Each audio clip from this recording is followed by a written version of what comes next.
Okay. I think, where were we? We were here. Okay, so let me, for now, Ebenezer is the only person that is maybe may not be privy to some of these things, but the rest of us are privy to it. So, by way of just feedback, in a case you want to ask a question, please just talk, because if you raise up your hand, I will not be able to see. So, I mean, we managed to look at how to install R, and then we looked at some few introductions, how to do blogging, and then what is it? And this is how we do blogging. Blogging simply means that if you have series of codes and you want to, and they are performing a specific function, you want to fold all of them into one. So you just give like 4 hashtags, and then what is it? That become a blog by itself. There's one component of R that I've never done it. It's never been part of my tutorial. But this time around, I want it to be part. That will be the last part, and that will be R Markdown. It's one of the new versions in R called R Markdown. Now professionals are using that. That will be our last part of this tutorial. And then during that point, you will realize that this blogging that we are doing right now will be very, very useful around there. But yeah, so today, what is it? We were on data types, and then let me fold this up or down instead. So these sliding windows, like we all have by now, we should all know what they all do. Where we are writing our scripts there, and then when we execute the script, then we actually have to see them down here. They will be somewhere down there, and then that's what we are all. So let me hide this, so I can fold this up, and then when you do this, you fold it down and you can fold it up. If anytime you want to change the appearance, I know you all know this, you go to your tools, go to global settings, and then you can change everything there. So the R Markdown I was talking about, all of you can see it on the R Markdown here. Then you can also see Python. It means you can run Python codes on R. You can see Python here.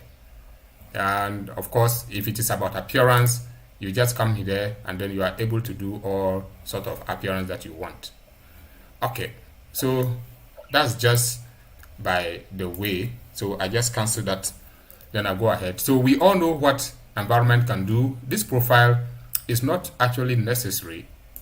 And anytime you open a new script, if we are not aware of how to open a new script, you just go to your file, then you go to new, and then you can see that you have your new script there. Then when you launch it, it takes you to a new fresh script.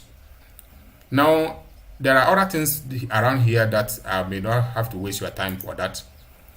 Anytime you open a new script, there is already a description in the console. That is the left bottom window.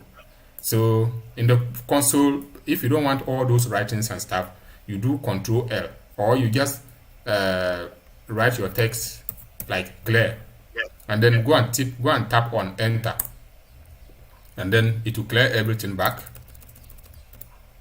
And then what is it? It's supposed to clear everything. I don't know why it's refused. So you just do Control L, and then everything is gone.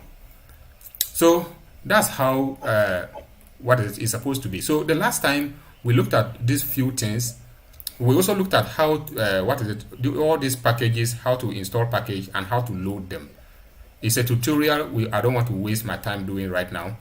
When we are done with the data types today, I think that we should be able to do that. So the last time we looked at vectors, and we looked at these various type of vectors and how to create them.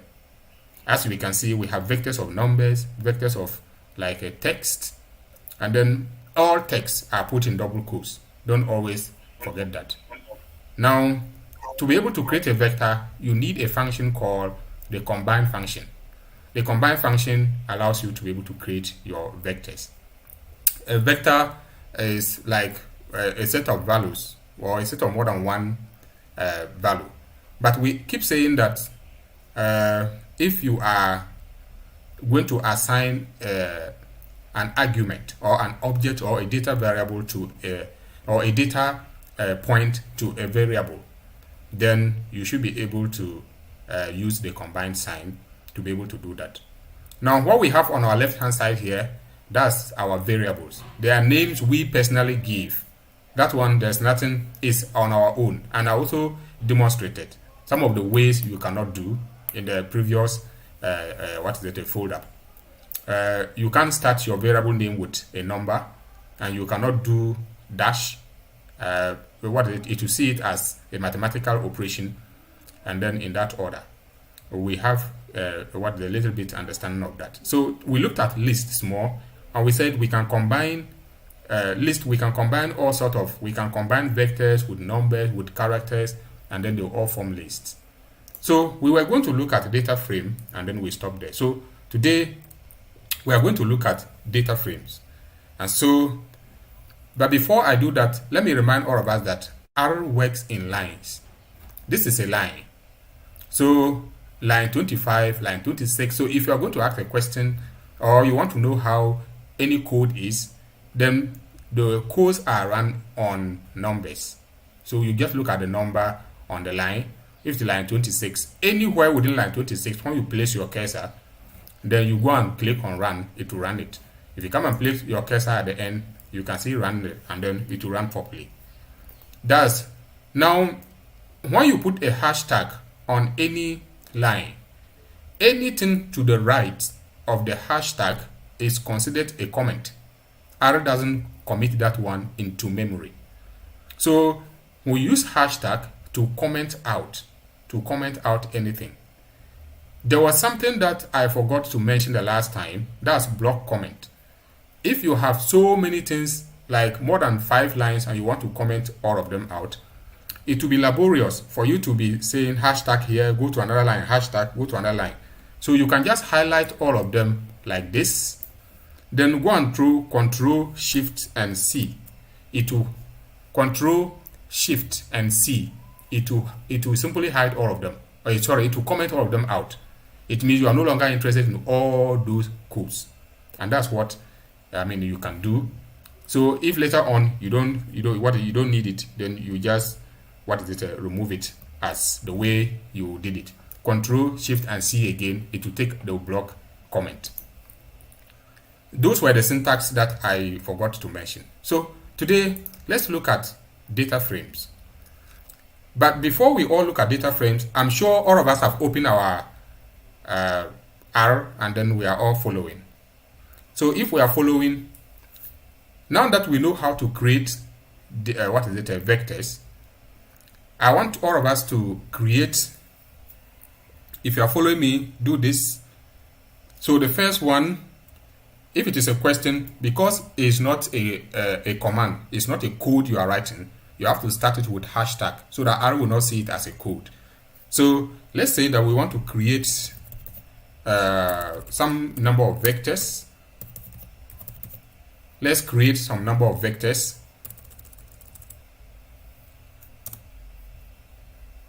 So let me put this place, data frame. Data frame. So a data frame simply means you have a data that is in the form of a table. There are rows and then there are columns. And then when you have, so let me put, okay.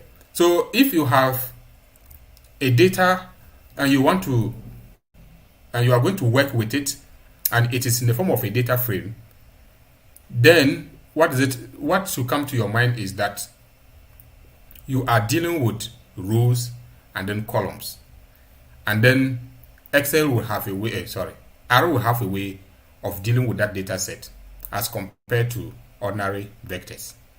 The ordinary vectors, we could perform any operation. Let's say, for instance, we could have just say, you can multiply this vector by 2, so it will go inside each of the vectors and multiply all of them by 2, 2, 2, 2, 2, 2, 2, and then finished. But I'm going to operations. So with a data frame, the syntax is that you have a function that creates a data frame, which is also called data dot what is it, dot frame, data dot frame. So if you are going to create any data frame, you must know that the syntax is data frame. And then what follows is that you have to have what are the components of the data frame. So that will be because it is a table made of rows and columns, you must have each column and then the number of rows. You must have another column and a number of rows in such a way that the number of columns doesn't matter, but the rows must be the same. You cannot have one column having 6 rows and the second column has 7 rows. The data frame will not be created. So in data frame creation, that's the most important thing that we all have to know. The number of rows must always be the same. The number of columns doesn't really matter. It can be of any type or it can be of any number. So let's say I wanted to create my first data frame. So I call that my data 1 because I've done a lot of the data stuff here. Or let me say my data frame. So let me say this is my data variable. So I'm just going to say like this. Then I'll write data dot frame. You see that by the time I finish spelling, the data frame should come.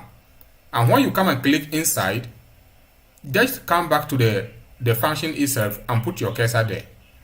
When you put your cursor there without typing or without placing it, look on top of your computer or on top of your arrow. You will see that the syntax of the data frame comes in. The syntax is like how you are supposed to input your argument. It's supposed to be there. And as you can see, you have ... comma, followed by row name, followed by column names. Don't worry about that one. We will get to those ones. But the basic ones is that you just have some number of rows, some number of columns, and whatsoever that is there. So the first argument in the data frame is always the data itself. All right? That's all. Nothing more, nothing less. That's the data. You just need to put the data there, and that's all. So if you put the data there, then it becomes a data frame. If you run it, it will form the data frame. But you have to then know where is this data coming from that you want to make it a data frame. So what you're supposed to do in the first place should have been that you should have the data sitting somewhere. So if I have a data frame, I can actually go inside there and say that I want a data frame of the first column should be made of this, the second column should be made of that, this now, and then what is it, all those things. So let me go and pick the vectors that we have created here to come and see whether we can form a data frame. And that's why I was saying that let's create some vectors and see what is going to happen. So the first vector that we created, it was the entries were 1, 2, 3, 4, 5, 6, 7, 8, 9. So if we pick that data, or if we pick that particular vector, okay, we have run that particular vector. So we can come here and put the name of that vector and say just the name, that's all. So it's v underscore n. So v underscore n. And you see that comes in. So we could follow up with v, I'm sorry about that, v underscore nu. And then maybe just these two alone, it can form a data frame. So we can say, yeah. So when we run it, there is a mistake somewhere. Are you guys watching? Can somebody identify where the mistake is coming from? We are trying to create a data frame of using these two vectors. There is a vector 1 here, there's a vector of numbers, and there's a vector of numerals here. So we try to create a data frame, and then there is an error. If you are watching, can you read the error? Yeah, the number of rows are not equal. Yes, exactly what I just said. So what we can do is to either increase the number of rows of 1, or we should reduce and make sure that they are of the same. So it's 9, 6. The first one, they are about 9. The second one, they are only 6. So maybe we could add the second one and say, let's say we have 12.3, comma 45.2, comma, and then maybe 65.2. Now, when we do that, we have to run that particular code again. If you don't run it, Arrow will keep the old data that was meant for the variable v_u. So you have to run it. Anytime you modernize anything, you have to run it. Like I keep saying, if you don't run, it's not in our memory. Now that I have run it, if I now come to run the data frame like this, you see that it runs properly. Now we don't have any problem. Now we can come down and print our data frame and say sorry about that, my data frame. If I just type that and I run, let me fold this up, or I'm rather folding it down. So can we see the data frame down there? So we have a data frame of the first column and then the second column. Is there any misunderstanding of how to create a data frame? Because I'm actually going to go into. So if you are all following, I think practice make perfect. I mean, I would like all of us to create a data frame of 5 columns, 6 rows of let's say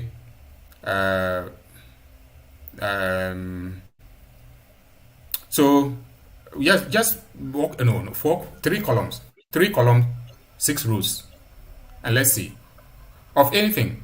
Maybe what is it? You must first of all begin with a vector. So you can say, let's say I have vector 1. You can create your vector like this. Let's say your vector 1, and say that okay, use the combined sign to create any numbers at all. All right. So you can just say maybe 4, 6, this and this and this. And then, is somebody talking? Let me check to see if somebody is hiding somewhere. Oh, wow. What is it? Somebody was out.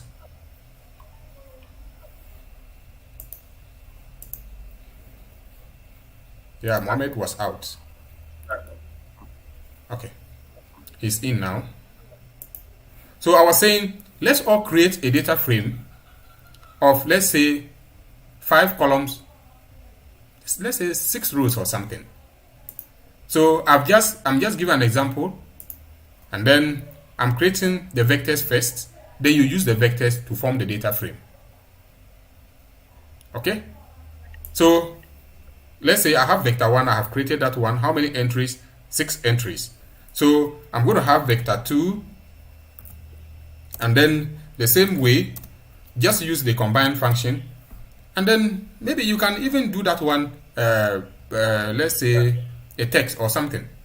So maybe you can say 12.1, and then you have 31.5, then you have 12.4, then you have, let's say 6.4, then 8.5. Maybe I think that should be enough. 1, 2, 3, 4, 5. It's left with 1. So we could actually add anything and say just 5.8. That's another one. Then we can come down and do vector 3. Let's say vector 3, and then just go ahead and say use the combine function again. And if you've forgotten, if you want to insert this double bracket, I say shift and then 9. Press shift and 9. This double close and open bracket will just come. Then you can start typing whatever numbers that you are having there. So for now, we are creating a data frame of just numbers. So at this point, let's say we want to just put 40, and then 60, 80, 42, 51, and then of course 60. So when we have finished, you can either highlight everything and run it at once, or you can run them line by line. Whichever way you want, it works for you. So we run the,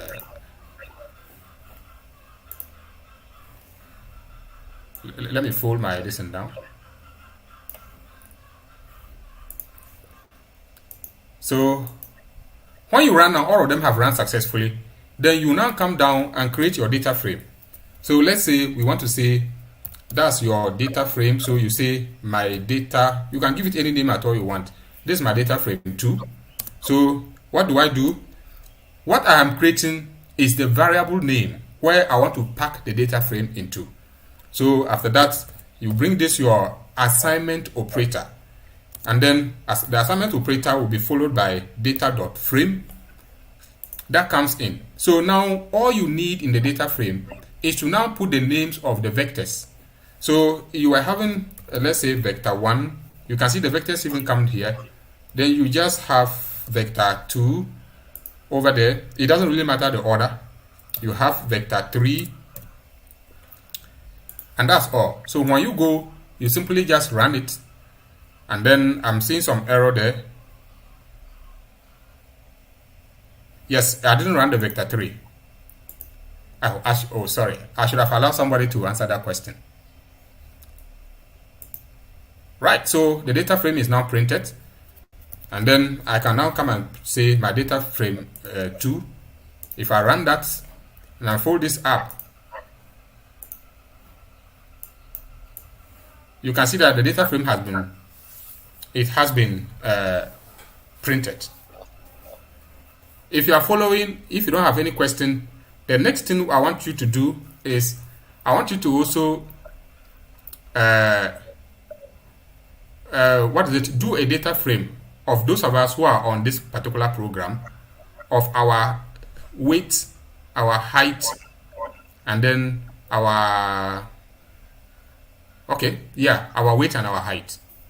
So the first, it means that you're going to create vectors, 3 different vectors, and use the vectors to form the data frame. Okay, now go ahead and then let's see. Is it clear? Sorry, sir. I'm saying that now that you follow to this point, I'm saying that I want you people to create a data frame of the 4 of us who are on the platform now. And then I want the data frame to be made of our names, our height, our weight, and of course, if possible, our favorite drink or favorite food. Okay. Is everybody in? I think we don't have some people online. But we are 3 here now. Okay, What is it? 4. What is it? Mohammed's network is worrying. It keep.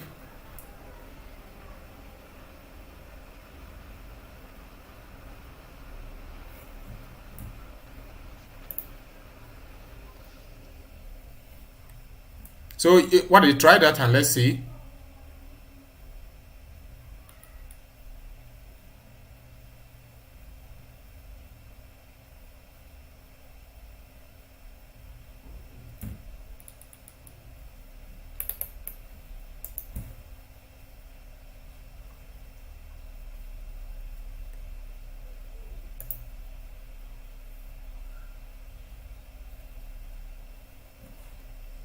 If you are done, or if you have any issue, let me know.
Done. Complete.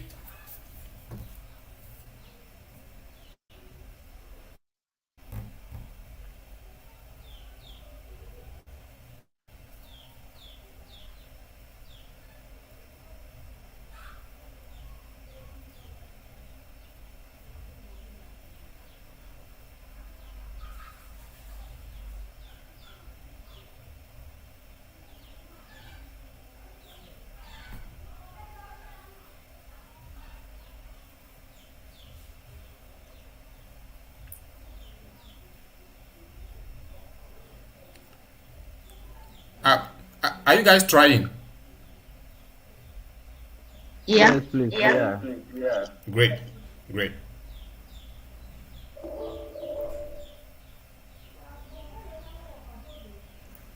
I know some people are not fast in typing, so uh, it's understood.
Okay, I'm done. All right. Then let me wait for whether it, if you are done and then everything worked well, then when you run, you shouldn't have any problem.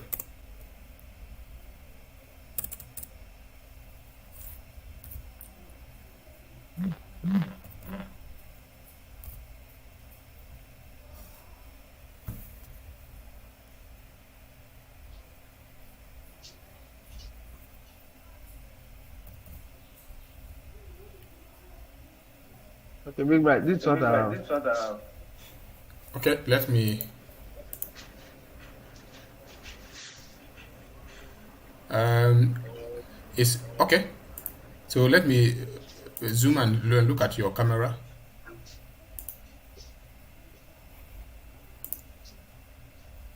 Okay. Yeah. Great. Great. Yeah. That's okay. That's nice. Yeah. Yeah. It's okay.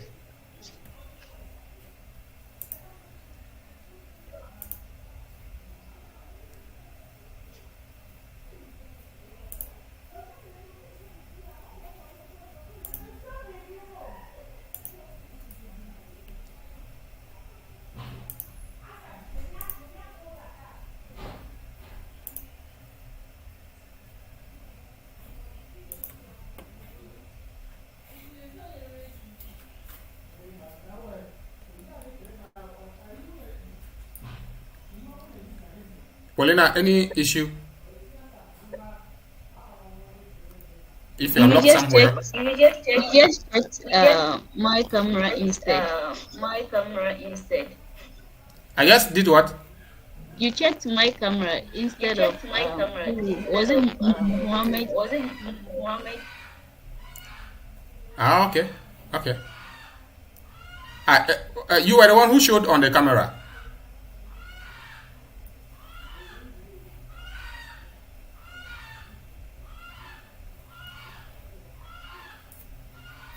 Okay, then let's pull up and then see what we have here. So simple. Your first variable is participants. Then you just use the vector or the combine function to just create the names, and you, because the names are text, they must all be in double quotes separated by a comma. Now then you come and have your weights. You just give any. After that, you just run everything. You can just highlight all of them and run. Then they all run properly. Then later on, you now come and say you want a data frame. So I'm going to call that my data frame 3. And then in that case, I'm going to say then you use the data frame function like this. That should come. Then you now just bring the names of, you have participants, that's the first one, followed by you want to have weights. The weight is actually there. I hope it's not the weight that. Then you have heights. The height is actually there. Then run that, and then after that you can come and print your data frame, and then that should be able to give you the data frame as you. So you can see the data frame has been created in my console, and then we all have everybody and the height over there. Is that okay by everybody?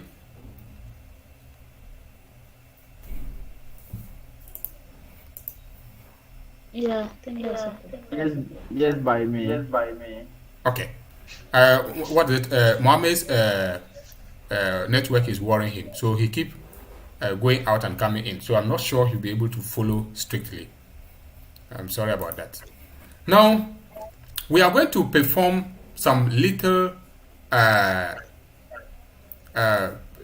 something we call what it. It's just like when you go to hospital. There's this thing they tell you that initial indicators. Those of you who work in the hospital, you know this. So when you have a data, what are the initial indicators that you want to know? You want to know the dynamics of the data. You want to know the dimensions. You want to know the structure. You want to know how the data is being structured or was organized. So we have created a data frame right now. I don't know whether the previous one that we did, you have them. If you didn't have them, I will go ahead and say that, because what we are going to do next is very important that we have more than 2 different data frames. So our next thing is, let's create another data frame. So if I were you, I'll just copy what I have created and just change some few variables there. So you could just copy this, just Control C, you've copied it, and come here, Control V is going to paste. Then maybe you can leave, you can now call the participants, let's say, classmates. And then maybe the height and the weight. Maybe you could change that to travel distance. Say, let's say, or you could just even leave that one that way. Then you can just come in and change. I hope you guys are following. Just come in and change some few things, because I want us to have more than 3 different data frames. And then we are going to use that one to be able to understand how data frame works.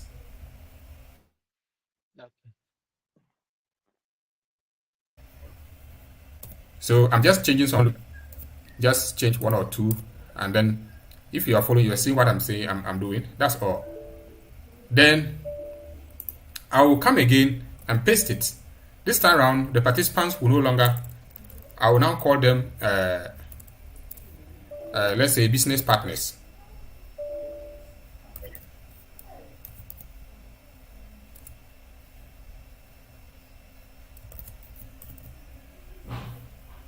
And then, what is it? I will come there and then also just change the weight.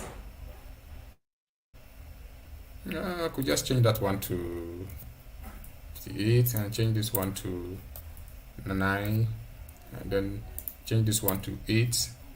Maybe add here 6, and then just change here to 70, 80, no, 70 something. Okay, so when I have done that, I'm going to run this. That runs properly. And then I'll go ahead and run the second part.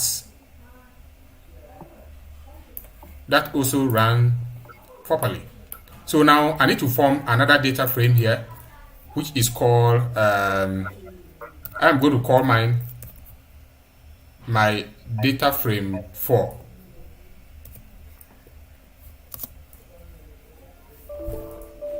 Paulina, are you following? Yeah. So the data frame that you created, just copy the whole thing, paste it, and change some few variables there. I want you to have like 3 or 4 different data frames with different. So mine, I name my own data frame 1, data frame 2. Now this is my data frame 4. So I can go ahead and then use the data frame function to build it up. Data.frame. So here I'm going to have classmates. Of course, I'm going to have the height again. But there's something that is going to be a problem. And I want you to change it before the height, give it a different spelling. So mine, the width, I'll add another T in the second one. I'm going to run that again. Then come here, height, double T. And then the width, so that it doesn't conflict with the other one. Then when I come here, the width, I am going to remove H, and then remove the height. So I'm going to remove H again, just to make sure that they are a little bit, the variable names are not the same in all of them. So I'm forming a data frame 2 here. So that will be my data frame 5. And then you come there and use the data frame function. And then in that case, you're going to have business partners. Okay. By the time you start typing, it should be there. And in this case, you are looking for weight, that weight without H, and you are looking for height, that height without H.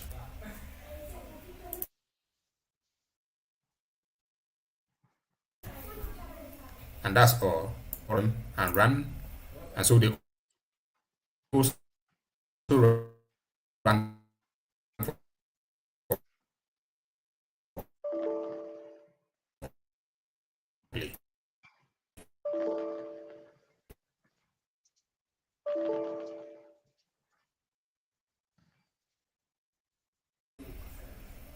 So now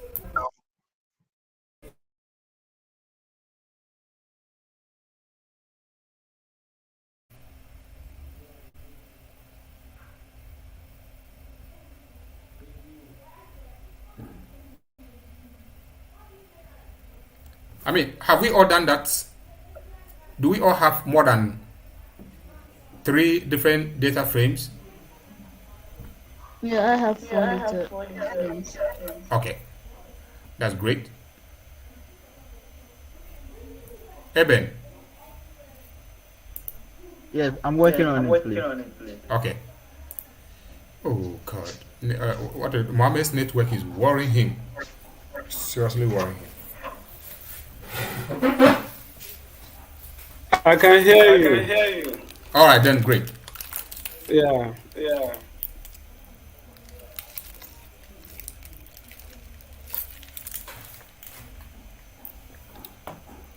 There's Hamatan here, so I drink a lot of water to cool down. Enough. No, I'm. The I'm, north I'm, is I'm, when where the Hamatan is.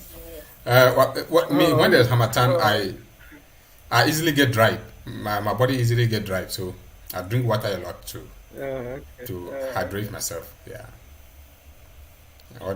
We have a doctor in our midst. If I misbehave, he will arrest me.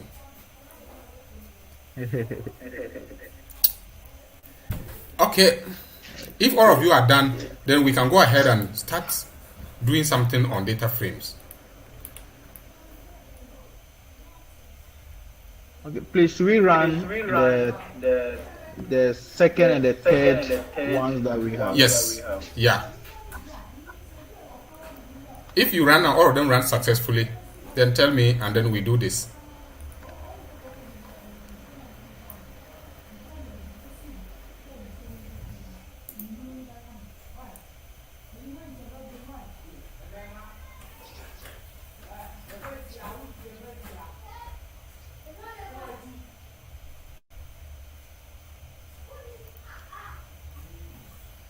Okay, can we go ahead? If everyone is ready. Okay. I think we can go ahead. Thank you. Yes, please, let's go ahead. So now we are going to look at the first thing this part that I want us to look at. Let me hashtag it and call it what is it? Let me say initial data exploration functions. So under here, if anytime you have a data set, the first thing you must do is to check the dimensions, the structure, the class before you can do anything. Now, I want all of you to say the data frame that you have all built, the three of them, they all have names. I name mine data frame 1, data frame 2, up to data frame 5. I don't know how you name yours. But first of all, the first one we want to use is structure. We want to look at the structure of the data. So you write structure in R, we just do str. Click on it, this small and open bracket will come. Then you type the name of your data frame inside. So I'm going to type my data frame 5, my data frame, any of my data frames. Then run. Have you all done that? So now I'll be asking the questions. If you've done it, Paulina, what did you see in your console? I'm just doing that. Come again. You see? Structure you like they'll give you the number of observations of variables. So when I checked for my first data frame, they gave me like number of observations and number of variables in that data. So how many do you have? I have 6 observations and 3 variables because your columns. Okay. And so check again. You will see other descriptions there. I use structure function, right? Yes. After the data frame, the observation, you will come and see column 1. What type of data is that? Is it numbers? Is it? Yeah. Uh-huh. Then they gave numbers. Yeah, So B1. it means the rest are numbers. Yeah, the rest are Okay. numbers. Now check for another data frame and see whether you will get the same thing. So I'm going to also going to do the structure of my data frame 5.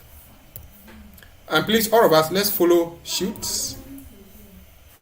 This time around, I'm actually want to make sure that we get every single thing about this thing called R.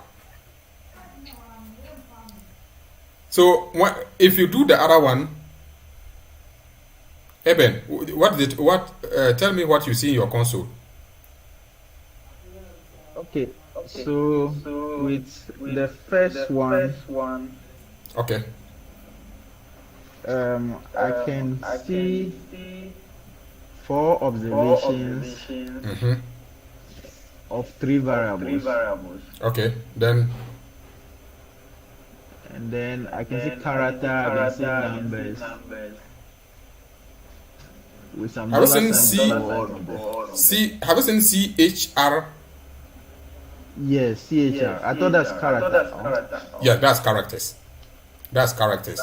So now, what we have done here, it tells us that if you have a data frame and then you do this, it gives you an idea that you have characters there, you have numbers there, you have numerals there, and you might have factors. Now, if you have factors, it means that you cannot apply mathematical operation on them. I want us to now, the second part of the data exploration functions is dimensions. So dimension we use dim. Okay? So we just so dim and put the name of the data frame inside and see what you are going to get. So I'm going to use my data frame 4, and then it means I didn't run my data frame 4. Yeah, I'm very sure. Yeah, I didn't run it. Okay, so now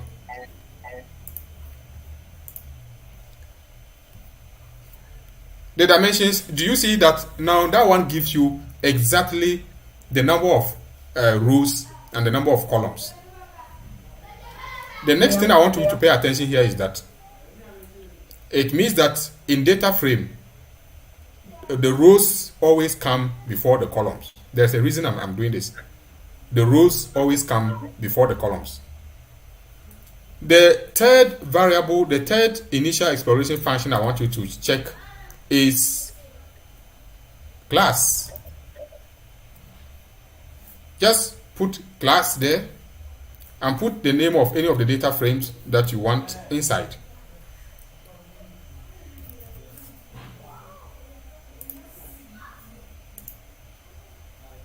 So it tells you what? It is a data frame. So if you were doubting the kind of data you were dealing with, there are instances you can get a data. You may think that it's a data frame. It's structured with rows and columns, but it's actually not. It's a time series data. And I'm going to give you one example like that today. By the time we finish, I'm going to give all of us one data set, inbuilt data set in R, and then you can go there and then use these initials to explore all of them. Are we all following? Great. Now, that's the third one, class. The class will tell you the type of data that it is. So it is a data frame. If you check that, come and write class again, and then put any of the vectors that we have created. Let's say the width or the height, any of them. Just put any of them inside and run it and see what will happen. They will tell you that it is a numeric. It's a numeral. Go and put something like weight in the same class and see what you are going to get. And then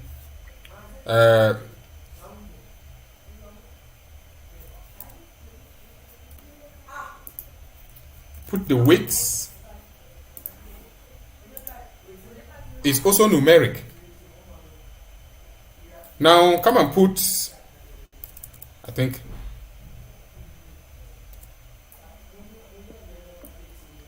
if you've done that, the fourth one, the fourth initial data exploration function that you must use is summary. Summary. You see what is the summary there? Then put any of your data frames inside and see what will happen. So let me put my data frame 3 and then run it. Mohammed, I'm sure he's in. I don't know. Mohammed, can you hear me? Someone always pop up error in file. You're listening? Yeah, my arrow. Is it the summary or all the other No, functions? anything I'm trying to do, that's the first thing that will pop up. Error retrieving help. Error retrieving. Help.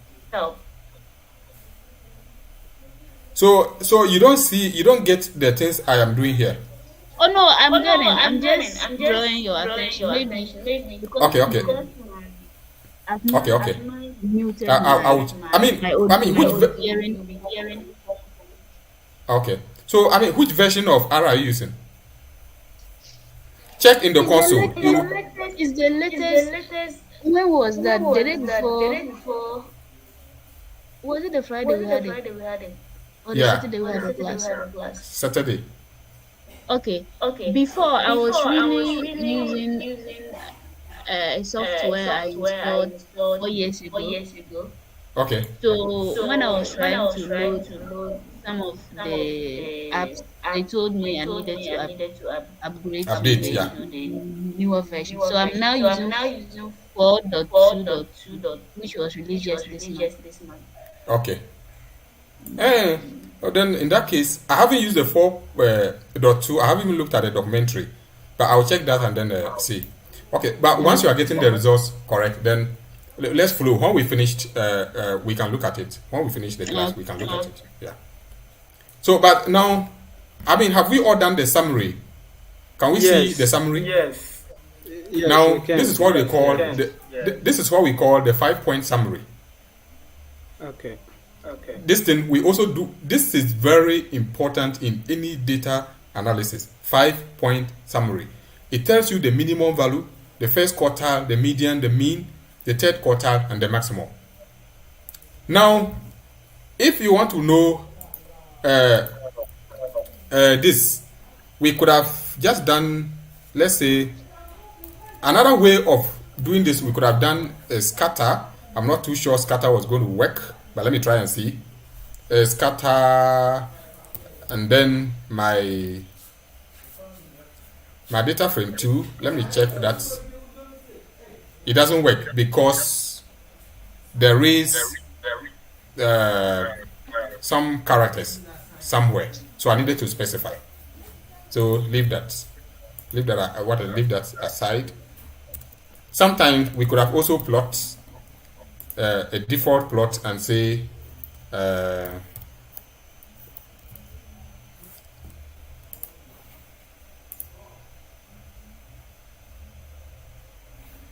so this one is not an error. All I need to do is let me run it again and see. So can you see my screen? That's another way of exploring your data. You can just use the initial function called plot. Then you just put the name of the data frame inside the plot, and it will generate a simple plot for you, a scatter diagram. And then if you are watching, you can see that I have my scatter diagram here, and I can see how the data is being distributed. All right.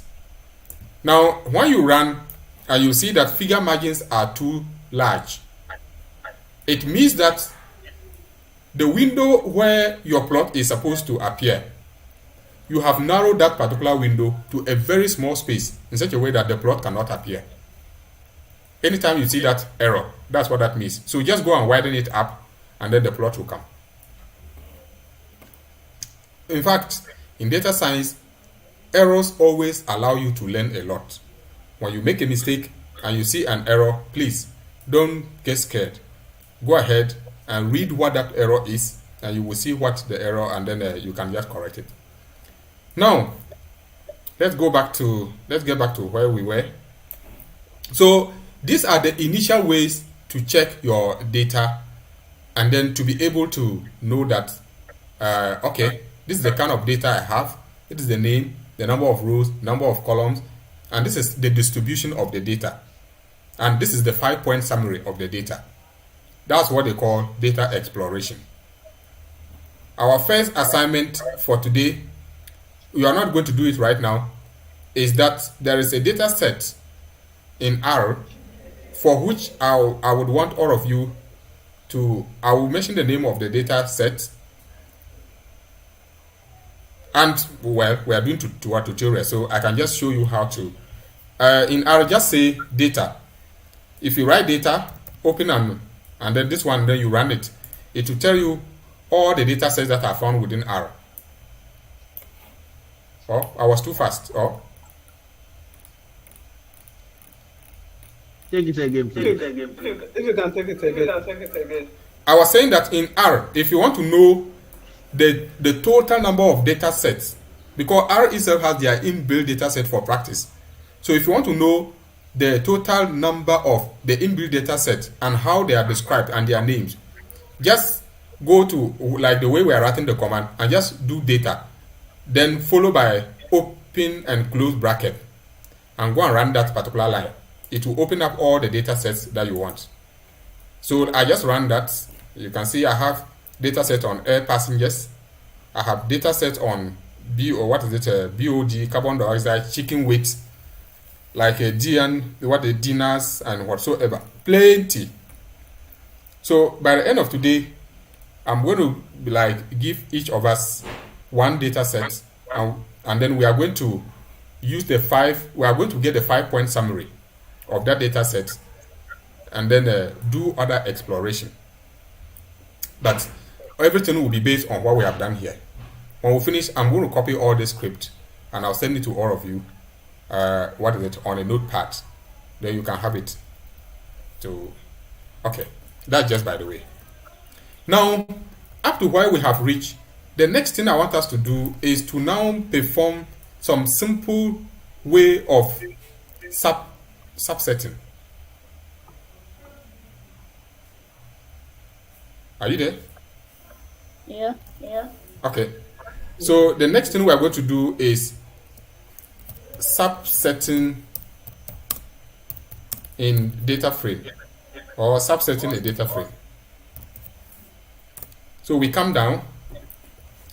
Subsetting simply means you might have a data frame that is so huge in such a way that you don't need all of it. For instance, I just published a paper on meningitis. I got the data from the upper west region, and I didn't need all of it, so I just needed to pick the portion that I need and leave, and then use that one. And it's always like that. You can never use all the data. You don't. Some of them may not even be significant, and depending on the function you are applying, some portions of the data may not be necessary. So subsetting allows you to be able to, pick the portion you want and then leave the portion you don't want. Now, one of the easiest ways to do subsetting is to bring the name of the data frame, and then you bring a $sign to it. Okay? So the first one is, let's pick any of the data frames. Let's say, okay, I'm going to do my data frame. I'm just going to pick any of my data frame 5. Now, all of you put any of your data frame and then add $. So $ is shift and 4 on your computer. You see that the columns in the data frame will all come up. Are you there? Yeah. All right. So if I want, Say it again. write the name of the data Okay. frame Okay. and add $sign to it. To get $sign, press Shift and 4 on your computer, on your keyboard. Okay, I'm good. Mm-hmm.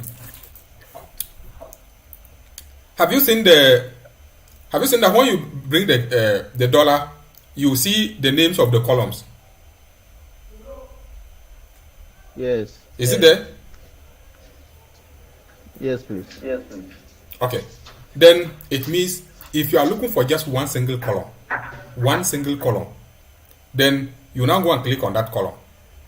Click on that particular column and run. You will see that column coming. What is you have printed only that column. Can you get that? Yes, please. Great. So now, that's for one column. That's just for one column. So now, I want you to do something small for me. Let's assume that your third data frame that you created, you wanted to divide column, you wanted to divide the weight. No, you wanted to multiply the weight or increase the weight by 2. Increase the weight by 2, all of them by 2. What will you do? You mean all the data frame? The variables inside the weight? For only one particular data frame. Yeah. Now, so you pick a data frame, and that data frame is made of columns. One column is weight, one is height, one is the names of people or something. Now, with the weight column, each person has a weight of, let's say, 60. You want to increase it up to 62. Then the other, you want to increase all of them by 62. I am assuming that maybe that was a class, your class people who scored some marks, and you want to increase everybody's mark by 2.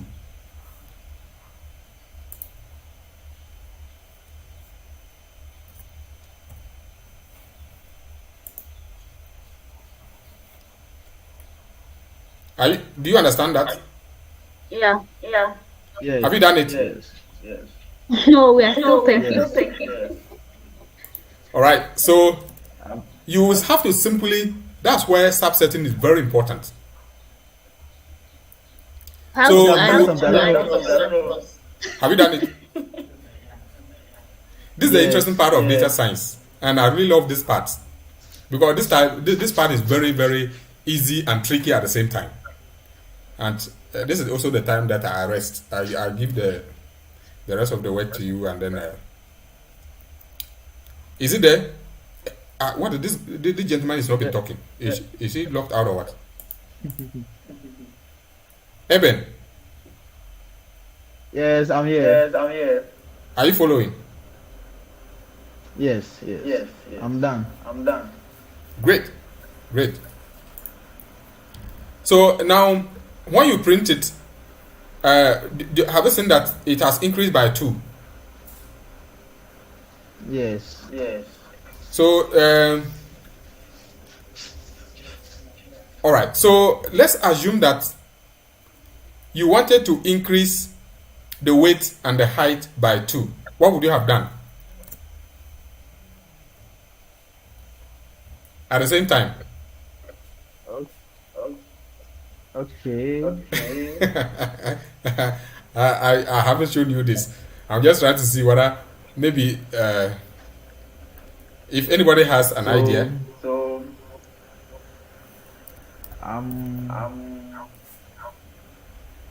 If you wanted to increase both what? Both The- height and weight Yeah. by 2 at the same By time. 2. Yeah, just one code. You write one code, and then all the variables in the height and the weight will be increased by 2. Okay. Can we use the combine function, combine the two and add plus 2? Not now, because now we're in subsetting. Yeah, if I subset the two of them, Okay, only one quote. Go on, you need to do it. You see, I understand where, because you have the vectors on your this thing, so you want to go back there and then, no, this one I am assuming that, because I'm doing this because I'm going to give all of us a data frame and we are all going to explore it, and then we are going to come out with something. So I want to give you all the dynamics of what I'll be asking, so that what you're going to do with it to be a very good reference. So the point I am making, or who got it?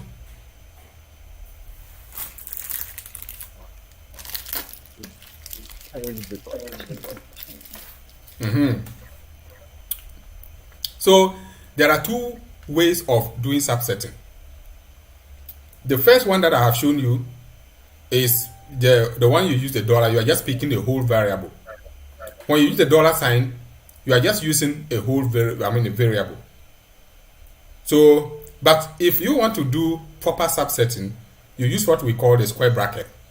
So you write the name of the data frame, and then go to the key. There's a key close to P on your keyboard. On the right of P, go and press on that key. You will see double. You will see open and close square bracket. Are you there? Yeah. Great. Now, when it opens, the cursor is already blinking in the middle. If the cursor is not blinking in the middle of the square bracket, put your cursor there and then place comma. When you type comma, it should separate. Now, this is where the dimension of the data gives you an idea. When we did the dimension, we said it was starting with rows followed by a column. Now, when you put this comma, everything on your left are rows, everything on your right are columns. Now, when you put 1 on the right hand side, you are saying column 1. If you put on the right hand side 2, you are saying column 2. If you put 3, you are talking about column 3. So let's assume that you want to increase the two columns at the same time, or you want to increase the height and weight at the same time. You already know from the structure of your data that column 3 and 2 are numbers. Column 1 cannot be increased. It's not their characters. So you can't add any mathematical operation on it. So what you do here is to put this curly bracket, go to the right of it, which are meant for columns, and then indicate that you are looking for column 2. Sorry, you are looking for column 2 and 3. In data science, when you are looking for columns or rows that are following each other, you use column, the ordinary column in English language. So 2 is to 3. You are saying that from column 2 to column 3, like this. When you do like that, it means you are looking for the 2 columns. If you leave it like this and then you run it, you are going to have the 2 columns coming as a frame, as a data frame. If you want to increase it by 2, just add the 2 like the way you added the first one, and then run. All of them will be increased by 2. Have you gotten it? Yeah. Great. Great. All right. So now the next question. I told you that at this point, now I'm the one who's going to be resting. Now, let's assume that. Please, can you give us some time to comment on what we've done so that we don't forget? I should write a comment on. No, I'm just doing it, so I'm trying to comment. Okay. Then it's okay. If you are done, because let me you know. share, maybe you might share now. Now you want to write my comment again. Yes. All right, then it's okay.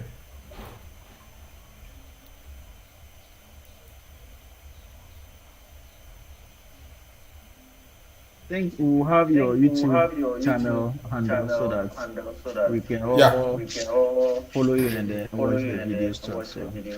Yeah, definitely. Just that the videos are always bulky. You see, all this while we've done 1 hour 20 minutes. You see, so that is the. Okay. Yeah. I'm done. You are done. Great. Now, let's assume that we wanted to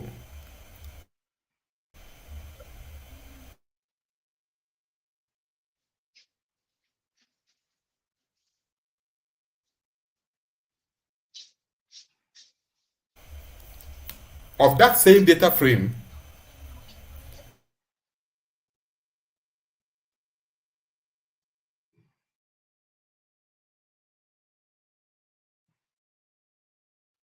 Not all of them all.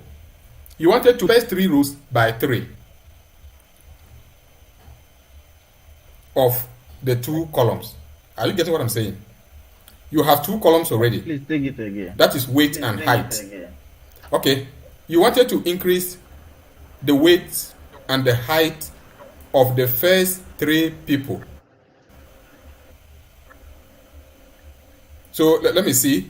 I don't know who are your first 3 people, but my first 3 people, that's why I said that we should use our names. Let me see. I had the first name. So let's assume that you wanted to increase me. My first name is myself, followed by Mohammed, followed by Paulina. So let's say that you want to increase my, myself, Mohammed, and Paulina's name by 3. But you don't want to increase Eben's and then Muhammad's name. Height and weight. Do you get my question? Yes. Great. So now tell me how you write the code to be able to Okay. do that right away.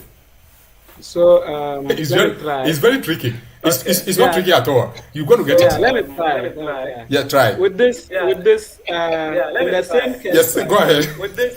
you write just before the comma. You write 1 to 3. Uh-huh. That's 1 colon 3. 1 to 3. Yeah, 1 to 3. 1 is to 3. Is 3. Uh-huh. Then after the Uh-huh. comma, you write 2 Okay. is to 3. 2 is to 3. Then Uh-huh. outside of the curly bracket, Uh-huh. Plus what? 2. 2. Right. Let's run that and see. And that's it. Wow. Yeah. That's it. So the trick is this. When you put the curly bracket, the one part, the left hand side of the comma is rows. Yeah. The right hand side is columns. Always take your time and get to realize that, okay, I'm looking for the first 3 rows, so it is 1 is to 3. So, and I'm looking for the 1 is to 3 rows of which particular columns. If there are 2 columns, you indicate 2 is to 3. That is if the column 2 and 3 are following each other. I hope everybody gets it. Ebenezer, do you get this, Claire? Yes. Great. Now, the other subsetting, the other part is, what about, I want to increase the height and weight of the first person, the third person, and the last person.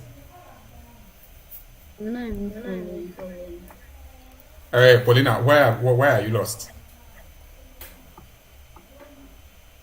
What you just said. Is it a question or? Yeah. So the question, I'm saying that in this case, we have a data frame of 5 gentlemen. Yeah.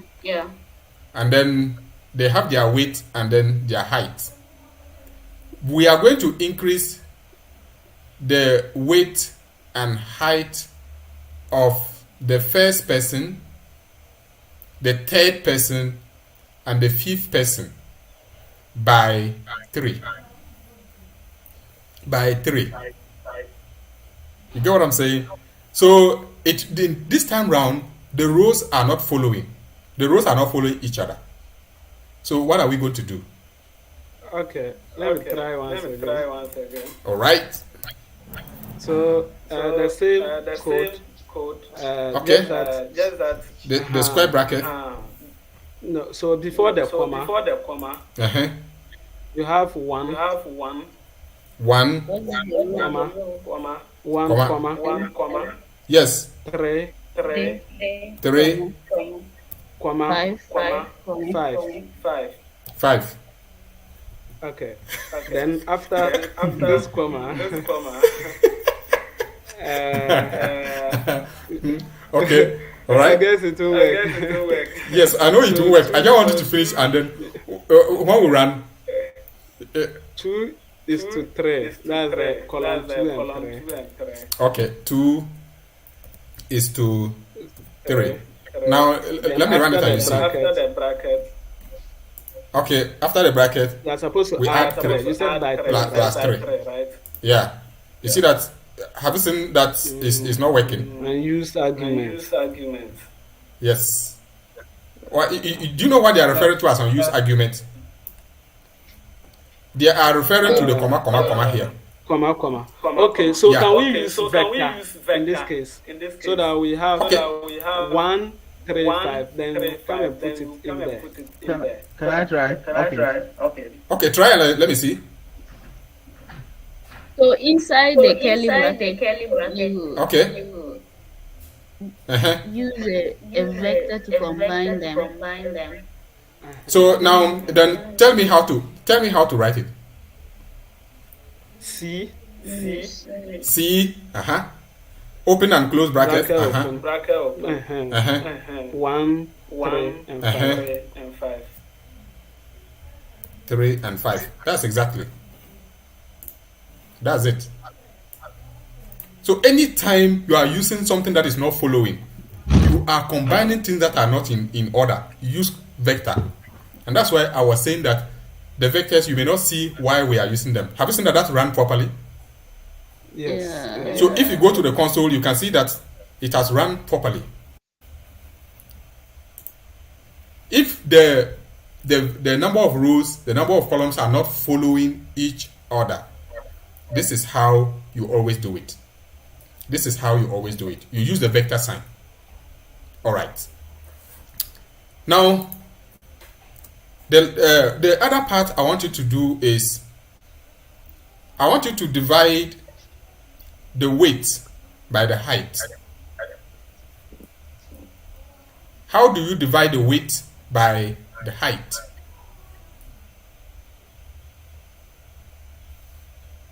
Paulina?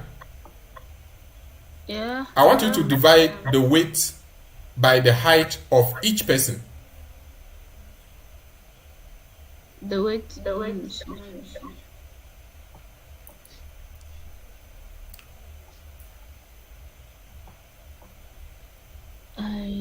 Which of the data frames? The thing is, my data frames are not. Let me check. You didn't name them. You didn't name them. What is it? Sequentially. So it's confusing you.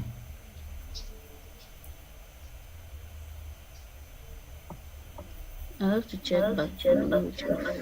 Eben. Yeah. Say it again, please. I'm saying that divide the weight and by the height of all the individuals, of all of us, and let's see the results. The weight by the height.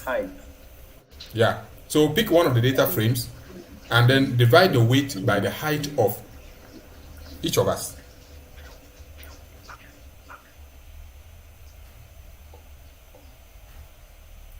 Okay. So then Mohammed, you find out the percentage of each person, the percentage of the weight of each person. What is it? In all of us. So you find the percentage of what is it? My weight Okay, now no, leave that. What? Leave that one. That will be too a bit. That would be complex. Yeah, that will be too complex. We'll get to that. We'll get to how to be able to do that quite easily. Okay, have you done the division? Eben. Wow. Fast.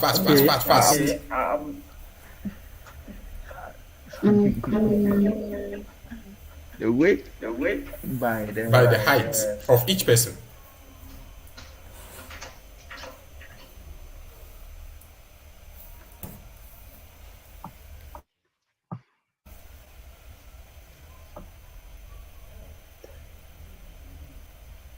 Thinking about okay, my data frame, the data frame we have. Okay. My data frame. Then square brackets. Square bracket. Okay. Comma.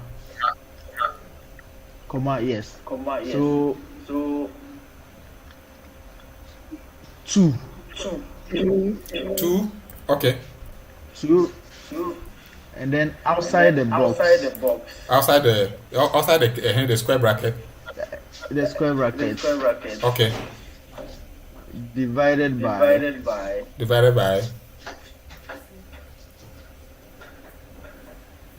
square bracket again. Square bracket again. No. I think that's a smart way.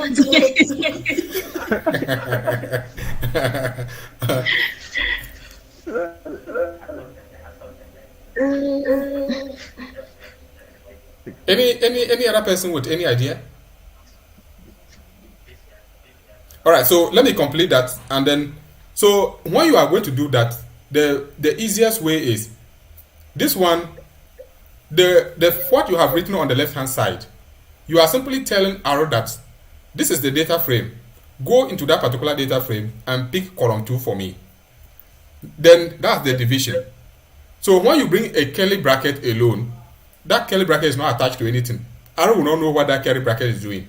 So you have to bring the data frame name again. So you should have said, yes, let's say my data frame 5 again.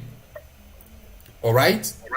And then you go into that data frame 5 again, and then say that I am dividing 2 by 3, because 3 is height, 2 is weight, and that's it. So when you do that, it will divide all of them.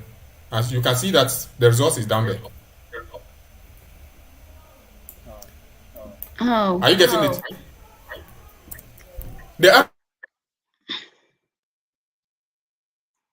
Maybe I'm using the wrong data frame.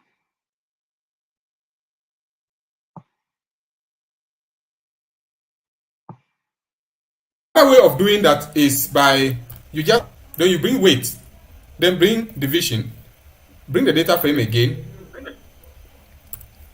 the name of the data frame again. So I have my data frame 5, and then you use your $sign. You are dividing by what? Weight. Weight by height. That's all. You still get the same thing. Are you all getting it? When I use the earlier one, I'm not unexpected. What is it? You have put something unexpected. After the unexpected, there is something. What is that? The previous run. They will say unexpected. I'm saying that the error you have read. I want to show you how to. The error you have read. They will say unexpected, and something will follow suit.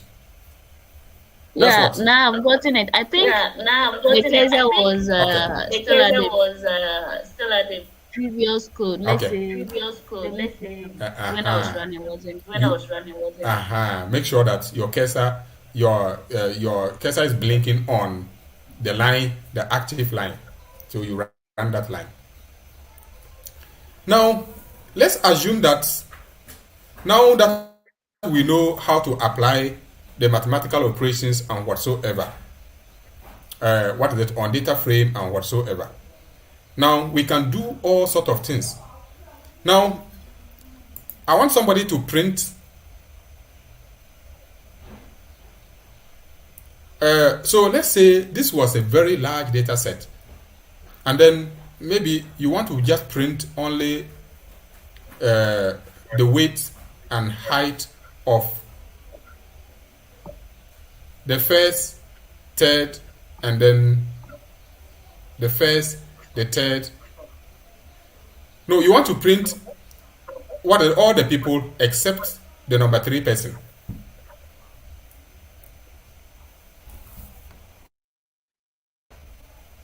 That's the data frame, right? No, so let's say we have my data frame 5, which I have here. So if I bring my curly bracket like this, I put comma, I want to print what is almost everybody except, let's say, the third person. How do I do that? How do I write the code? Let me not belabor the point. It's simple. You use negative. If you want to remove anything, you use negative. Okay?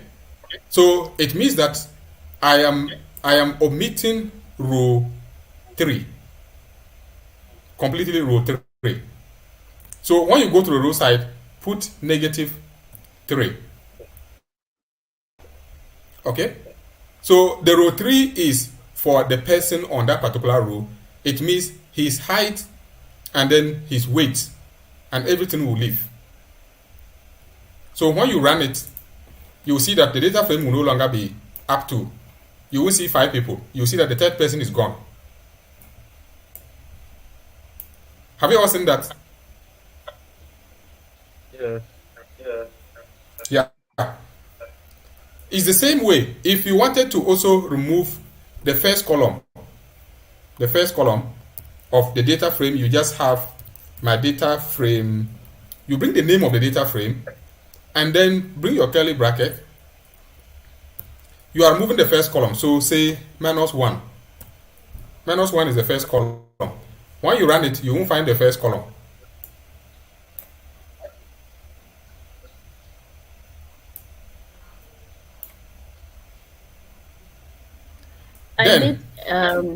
And I forgot to bring the comma. So it's only printed the first three columns. Like it printed the what should I say? The rows. The rows. Now when I added the column, a different thing came.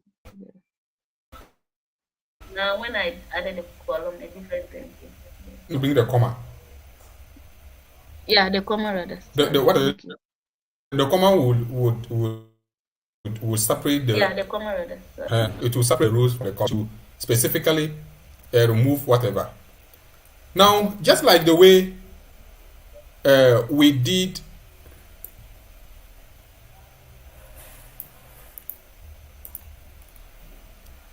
around here, so there was a time that we decided to remove or to talk about columns that were not in order.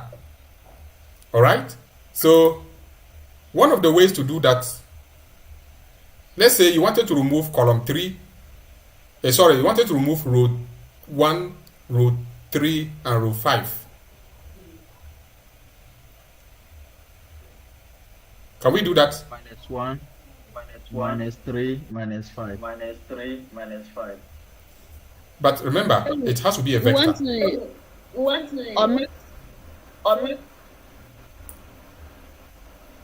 It has to be a vector. Yes. So we only Are you getting same it? function Because the rules are not following. the same function, but we only replace it with negative. Yes, it has to be negative. So there are 2 ways of doing the negative.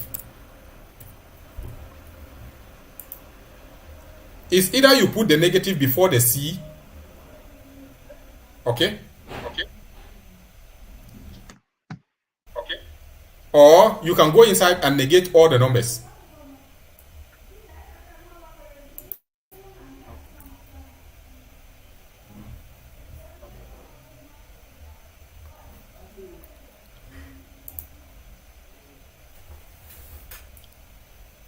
Okay.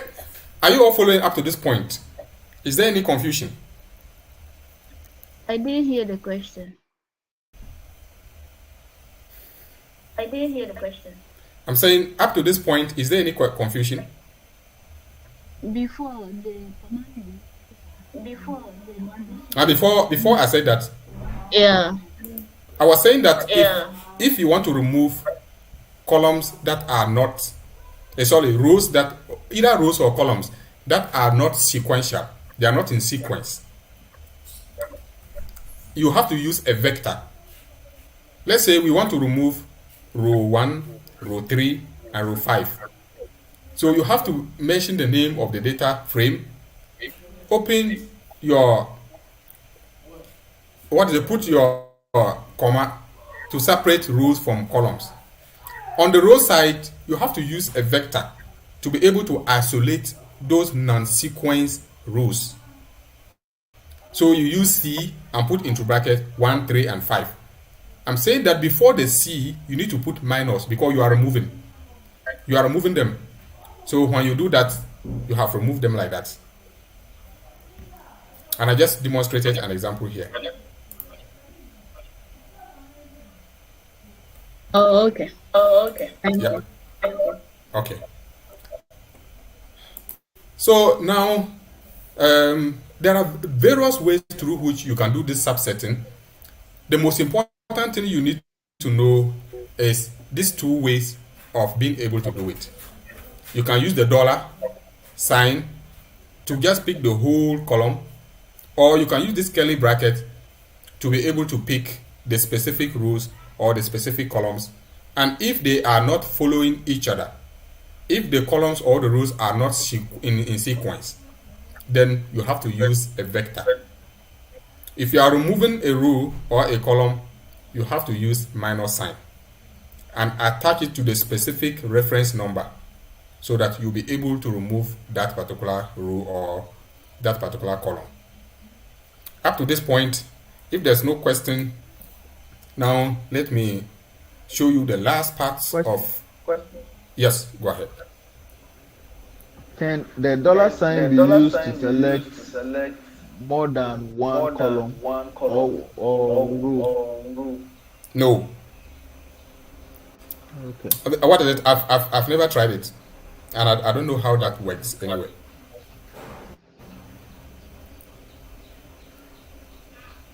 Yeah, but I'm not quite sure if that will work. The dollar sign only selects one row at a time. If you want to select more than one row, maybe you could use pipe operator. I don't want to mention those ones for now because the pipe operator, we need to install a package called dplyr. And when we install that package, we can use, we can use either dplyr or something. So we'll be able to use the pipe operator and then we can pipe the things out. Now, the last thing I want to do is that we have, how do we add one data frame to the other? So hashtag. So this part is called data frame reshaping. Data frame reshaping. So it's possible that we want maybe the first three people, we want to pick the first three people and add to the last four people in a different data frame. Okay? Or we want to add maybe the two columns in one data frame and then another data frame. So we call it data reshaping. So maybe Paulina could have picked his data frame somewhere, Mohammed picked his own, Eben picks his own, and we all bring it together. So we have to make sure maybe we are adding part of your data frame to part of mine to part of. We need to know how to add them. So we need to. So that's what we are going to do, and I titled that data reshaping. Now let's assume that we have two data frames. All of you. That's why I was asking us to create more than two or more than three. So we're going to have two data frames. Okay. So I'm going to be using my data frame 4 and data frame 5. So first of all, let me print them and see. My data frame 4, if I print it, is here. So there are 5 rows, 3 columns. My data frame 5, if I print it, is also the same 5 rows and then 3 columns. I am doing this because if you are going to add any data frame, I've already said this, the number of rows must be the same. They have to be the same. Now, I want to find out, how do we add them? Has somebody got any idea? Maybe somebody should say that we can do my data frame 4 plus my data frame 5.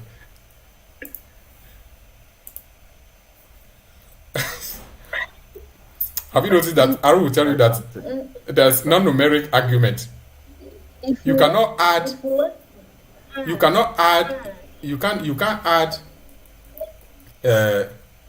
Let's say, no.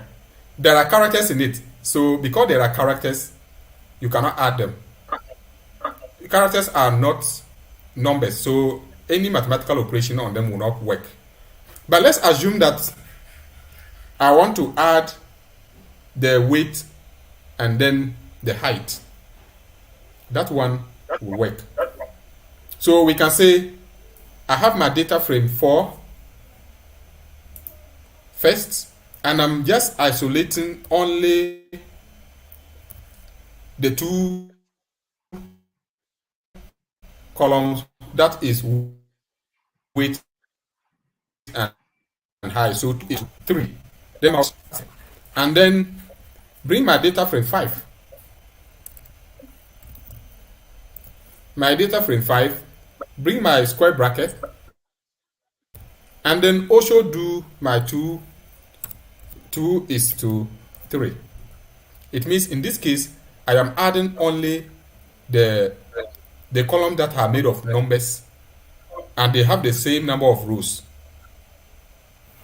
So run that and see. Have you noticed that added properly? I'm not able to Are you add guys following? my number of Come rows again? and columns are not equal. I have to solve that and add. You should have done that. So the data frame should have the same number of rows and the same number of columns. Okay, but this script will be available to you, so don't worry, because I need to close by 5. I can go for walking, and we have 11 minutes to go. So let me quickly run through this because there are some 2 important things there. Now, you see that we can sequentially do mathematical operation on 2 different data frames. So this example, I can actually copy the whole of this. Then I come here, I can just place it and come and change the sign here. If you change it to multiplication, it will still work. If you, I can still paste it.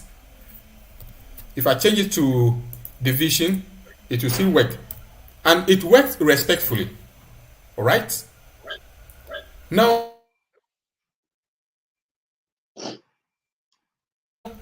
if you have done this, you are doing these mathematical operations, when you perform any mathematical operation, you can assign the answer as a variable to a new variable name.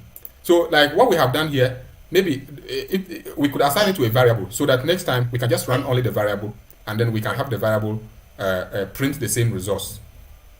Okay, so we could have done this to any other way except the column that has characters. Those ones you can perform mathematical operations on it. Now let's assume that we also wanted to perform mathematical operations of 2 different data frames of their first rows or their first columns and whatsoever. We use the same strategy like we have it here. It will also work appropriately. Now let's assume that we want to just join the data frames together. That's what we call data reshaping. Let's say we want to the first data frame was having how many columns? 3. We want them to have like 5 different columns. So we want to pick the last 2 columns or something like that and come and add to the other one. That's a different thing. That one you don't use mathematical operations. That one we use something we call column bind. We use column bind. So the column bind, we call it C bind. The C bind comes here. Okay. So in the C bind, you have to bring the first one. I am going to bind my data frame 4. Then, but to 2 columns of my data frame 5. So you have to also mention my data frame 5. But in this case, I am not looking for the entire data frame 5. Because if I do that, it means I am binding everything of data frame 4 to data frame 5. Okay, maybe I should do this one first. So, and then I'm assigning that one to a variable called, let me call that my data. M data. So let me do that. And then that is it. So now when you come to print my M data, you see that,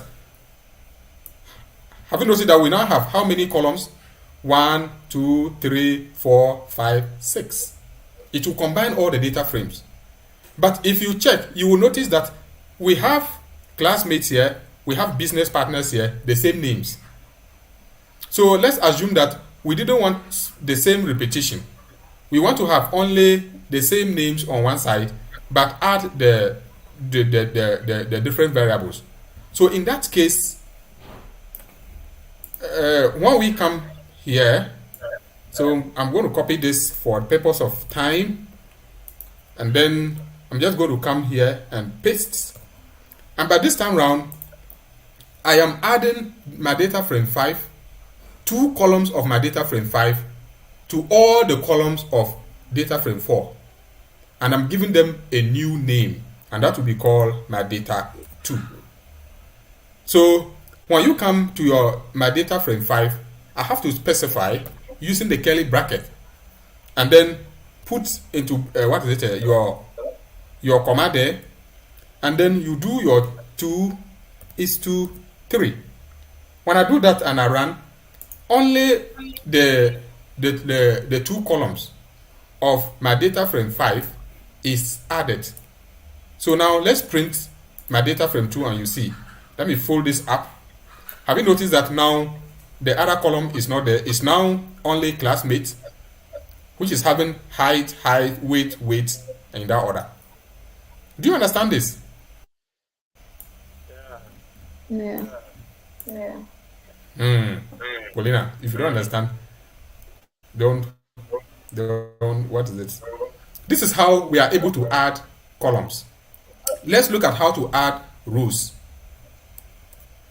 Now, the rows that will be my data 3, and then that's the variable. So that one we use what we call R bind. That's row bind. We are binding the rows, and it's not too different from what we have here. It's not too different from what we have here. So you indicate this time around. Let's say it's my data frame 5. I want to maintain. So you mention the name of the data frame that you are dealing with. So is my data frame 5. I want to maintain my data frame 5. And then I'm adding the first 3 rows of my data frame 4. So you have to mention that particular data frame. So this is my data frame 4. Then you bring your curly brackets, comma. Then you go to the row side. Which side? The left hand side of the comma is rows. I am looking for the first 3 rows that I am going to add. So you indicate 1 is to 3. When I do that and I run it,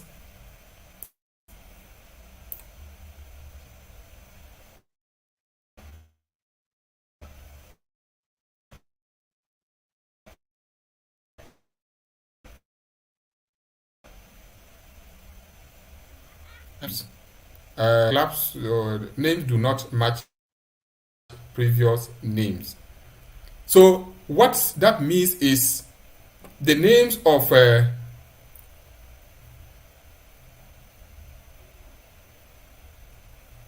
I'm coming. The names in The names my data F5 and then F4 and F4 may not are be not identical. yeah, they are not in in order. So let me see where let me run them again and see where the mistake is coming from. So let me fold it up and compare them. The first one, it was my name, this Paulina, and the second one too is okay. Can somebody guess where the problem came from? The problem came from the first one, the names are classmates. The second one, the names is what? Business partners. That's the variable names. If you think I'm joking, let me come here and do something and we see something. I'm going to change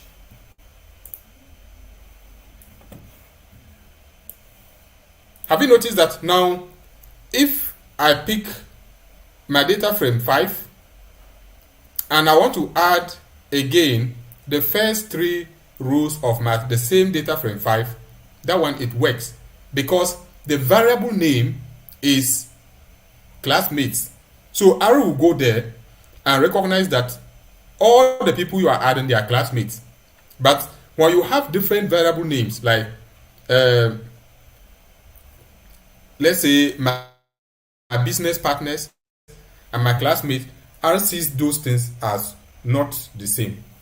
And R will not allow, he won't add. He will not add business partners to classmates. That's one what is the interesting thing about data science. The programs have been written in such, so this one it works very well.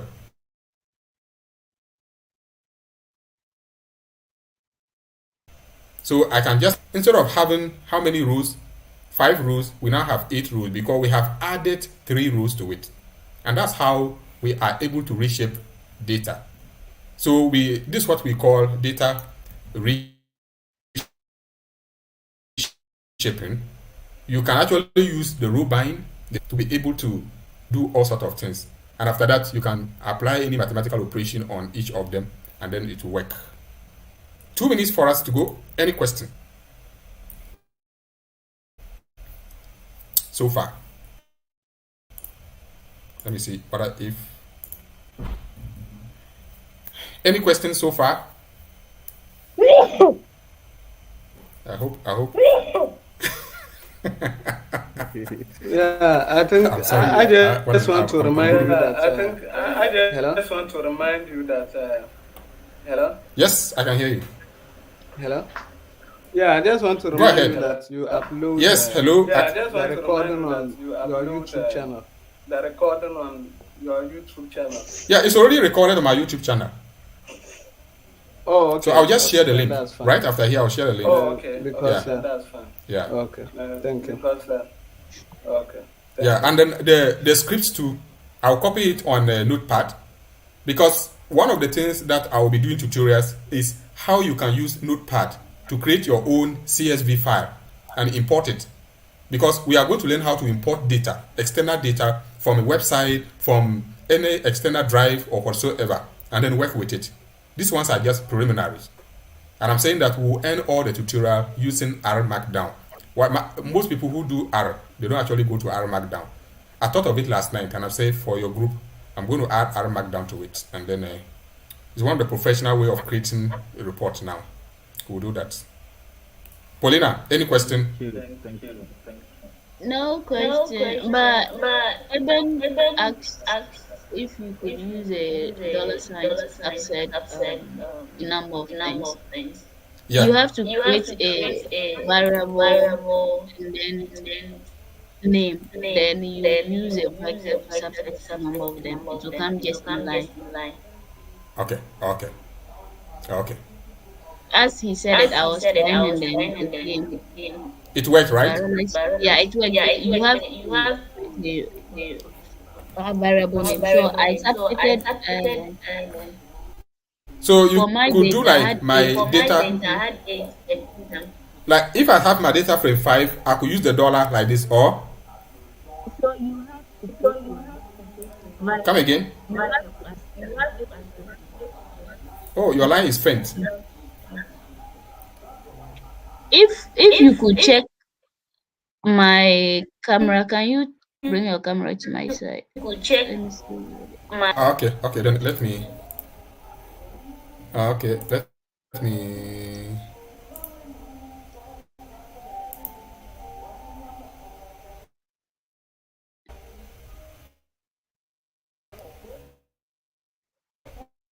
Where's your camera? Look at there. I can But see your camera you. is not. Oh, so I need to put on Yeah. my camera. Sorry. Okay. Yes. What I did was Yes. I made V1. I created a variable V1, and Okay. I now kind of assign whatever I want to subset V1. So I brought this Okay. like in a vector C column. Then my data frame dollar sign, and I subsetted income, wages, Okay. and I had to now print only the V1. Ah, okay. Okay, then I get it. I thought Eben was saying that when you use the dollar sign, you could have more than one uh, what is it, column at the same time. Because when if I use the dollar sign like this, um, obviously it will bring all the columns there.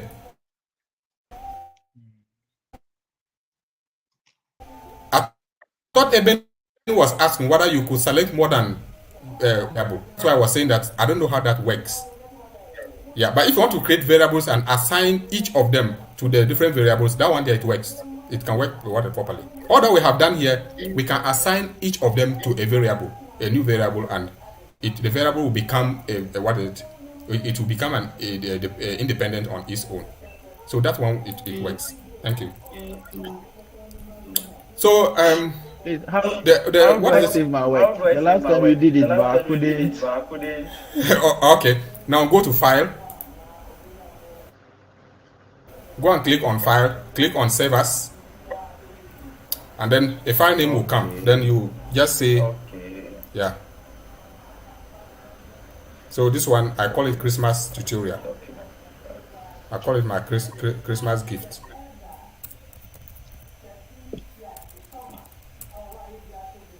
You see, the reason why I want us to, I'm just closing now is that